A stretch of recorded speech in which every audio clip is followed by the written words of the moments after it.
how's it going everyone? I'm Journeys and welcome back to another Pokémon Journeys episode review, and welcome back to the continuation of Ash vs Leon. Just before we get into this video, I just want to say, like last week, a big thank you for checking out all these videos, because last week's video did even better than the week before. You know, I was thinking that the week before's video got 300 views and that was super amazing, but last week's video got over 400 views, which is really good to me. I think it's my highest viewed Pokémon Journeys review video that I've done so far, so big thank you to everyone who's been checking them out, leaving likes, leaving comments, so thank you so much for doing that. But anyway, with that being said, let's jump into today's episode review. So this week's episode, once again like last week, opens up with a little recap of what happened the episode before. Heading into the battle, last week Ash brought out his Dragonites while Leon brought out his Rillaboom, and we can see that they are facing each other, about to attack. Dragonite goes for some attacks, you can see it flying in with Hurricane, trying to go for some Draco Meteors, but Rillaboom is just shutting every single one of its down. He's using some sort of like Vine Whip attack to smack Dragonite out of the sky, to try and just stop all its moves, and it basically looks like it's bullying Dragonite. And you can see even Bulbasaur is very impressed by Rillaboom's Vine Whip type attack. Eventually Dragonite gets in close and Rillaboom goes for acrobatics, but it was still good to see them getting in close and there wasn't really any cuts and they were like jumping back and forth, landing moves. It was just really good to see the battle between these two Pokemon. But with Rillaboom landing the acrobatics, it does take down Dragonite. Ash is then forced to send out his next Pokemon and he goes back to Surfetched. And pretty much straight away, Surfetched lands a very powerful Star Assault. I mean, it shoots into Rillaboom and I thought it was going to take it down because it went towards the ground, it wasn't moving, but Rillaboom is a lot stronger than we think because it stands back up, looks really angry and is ready to continue the battle. Surfetch'd then becomes a Surfer. It gets hit into the air, uses its shield to stand on and charging towards Rillaboom, and Rillaboom goes for acrobatics once again, hits Farfetch'd in the back and lands it on the ground, taking it out, which means Ash has just lost two Pokemon in a row to Leon's Rillaboom. And it also means that Ash is now losing. He was winning at the end of the last episode, but now Leon's got 3 Pokemon and Ash is on 2. And with Ash being on 2, he's forced to send out his next Pokemon, which is Dragovish. And we can see pretty much straight away that Dragovish still has its ability, the spikes, teeth thing that's coming out of its stomach, it still has that activated. Both Rillaboom and Dragovish are changed a couple of attacks, but eventually Dragovish goes for a Dragon Dive in memory of Surfetch'd. You know, we see Surfetch'd, little picture comes up on the screen, both of them trained together, so it's like a little memory. So Surfetch'd failed, this is where I will win and take down this Rillaboom. It lands the Dragon Dive and it looked like Rillaboom was going to hold on again. I mean, it was holding on to Dragovish, trying to stay up there, but it did fall to the ground, taking it out. And we also get to see a very nice close-up of Bonnie and Clement. But we've got to remember that Surfetch'd and Dragovish trained with Clement and Bonnie, I think, I don't know, 10 episodes back or something like that. So it's good to see that them two are watching these two Pokemon that have helped train them in the battle. And Dragovish did take Rillaboom out, which means Leon's on 2 Pokemon, Ash is on 2 Pokemon, it's all tied up. Leon then sends out his next Pokemon, Cinderace, which, I mean, it's been a while since we saw it right at the beginning of the battle, and now it's back to finish things off. Remember, Cinderace has the ability Libero, which means it can change its ability into any move that it uses. So if it uses a ground type attack, it becomes a ground type. If it uses a fire type move, it becomes a fire type.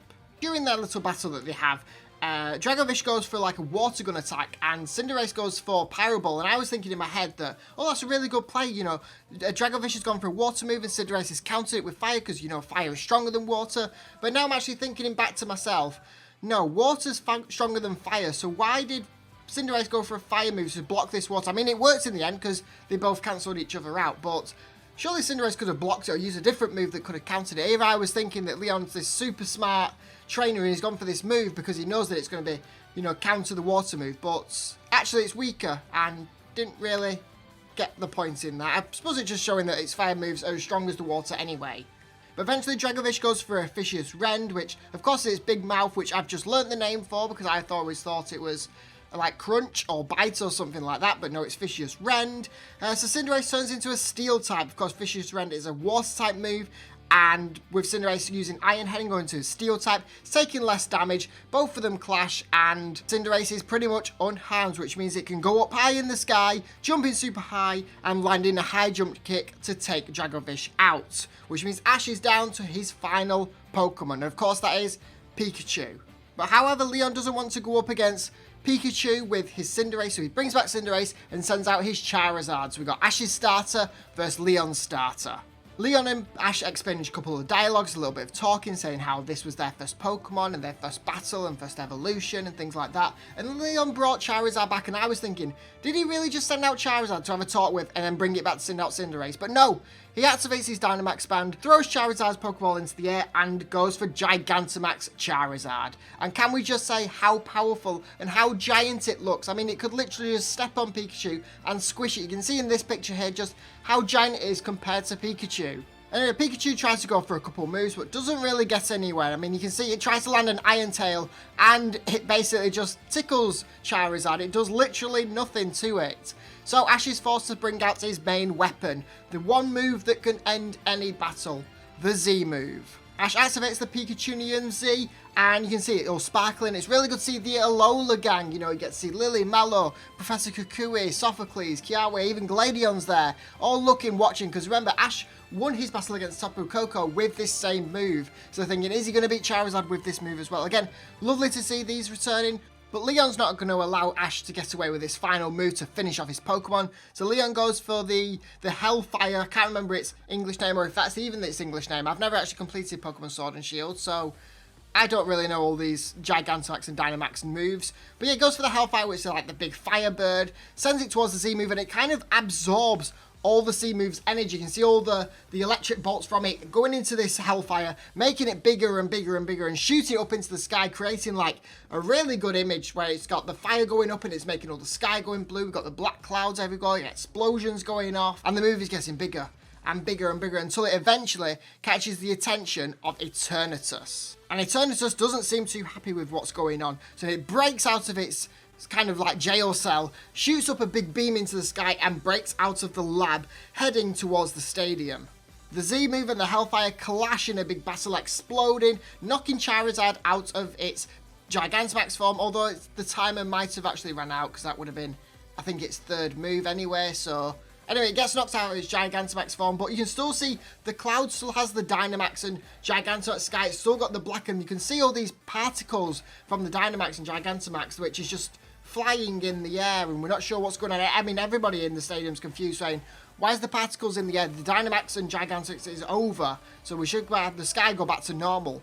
But it stays like that, and then everyone looks up, and they see Eternatus just flying around the stadium, just in the air, just circling it. It then looks at the camera and tries to eat the camera, and that is where the episode ends. So wow, what an episode. What a really good episode. What are my thoughts on it though? One thing I do want to point out is the music. I thought the music was fantastic. I think I would have liked a little bit of a different soundtrack during the Z move and Gigantamax battle, the heavy metal, the rock and roll type music they had in the background. But yeah, the music throughout this episode was really, really good. Another thing I want to make a point on is while the Gigantamax and Z move, I mean, the animation through this was incredible. You can see, it reminded me a lot of Pikachu taking on Tapu Koko when it was in its Z move form, you know, the giant version of it, you know, punching towards the ground and Pikachu's going for its Pikachunium Z and stopping the big fist from hitting it. It just really reminded me of that, with the way it was swirling around each other. It was really good seeing the fact that it was clashing and making all the stadium super, I mean, people couldn't even look at the stadium, and the way it exploded and shooting up into the sky. I thought the animation for this was just on point. It was super good. Another point, let's talk about Eternatus. I mean, we haven't seen Eternatus. Well, we saw it a little bit in that episode a couple weeks ago where I think it was the episode where Go and Cinderace went back to its hometown and Go left Ash to pursue Project Mew, which we still haven't seen anything more about. I thought we'd get little information about that every single episode, but we haven't seen anything about that for a while. But yeah, other than that, the previous time we would have seen that is when it was the legendary arc with Zacian and Zamazenta, which was, I think, 2 years ago now. So yeah, it's good to see its return. I mean, I'm not a fan of the 3D animation for it. I just think it looks a bit odd and out of place when it's this high-end, high-quality animated Pokemon flying around, and you can just see by looking at it, it doesn't look like it's in the right place. I don't know if it might just be me, but that's how I think about it. But anyway, I think the rating I'm going to do this episode is once again a 10 out of 10.